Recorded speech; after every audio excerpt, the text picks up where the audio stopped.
Hi, I'm Jim Klein, and I'm really excited because for the first time ever, I'm going to teach Physics 251, Honors Classical Mechanics 1.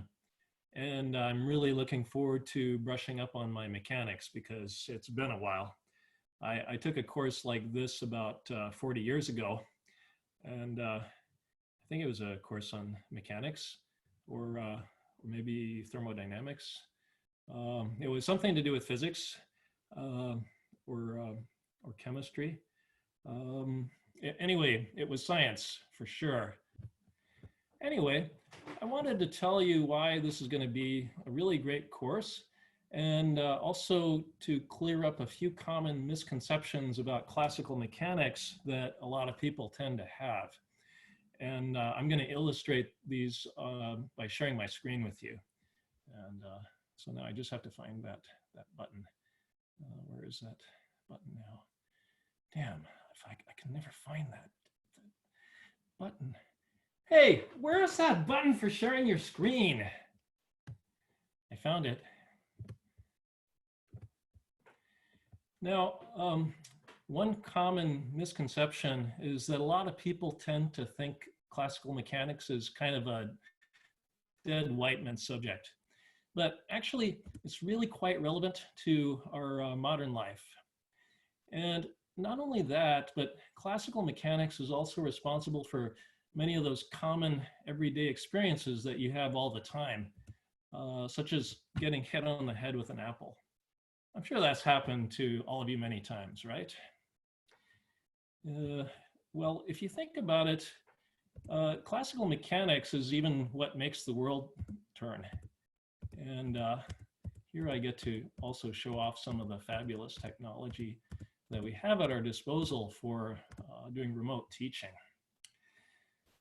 Now, of course, classical mechanics is kind of an old subject, and it's not as sexy as quantum mechanics, but you have to learn to be a classical mechanic first before you can become a quantum mechanic.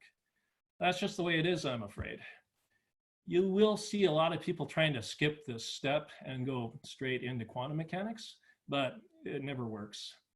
Those people become what we call crackpot mechanics. Now, another common misconception that a lot of people tend to think is that classical mechanics is just F equals ma. But really, it's much, much more than just F equals ma. And you're going to find out how much more when you read this huge textbook by Morin, which is just packed with all kinds of stuff. You see, there's so much in this book, and the best thing about it is that it has limericks. You know what limericks are, right? That's going to be on the first midterm.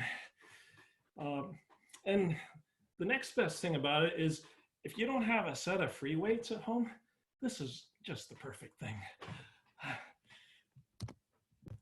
So those are some of the reasons for taking Physics 251, but there's one that's far, far more important, and that is you don't have a choice.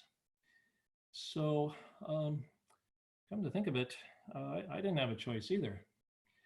Are there any questions? No? Well, so, okay, see you in the fall.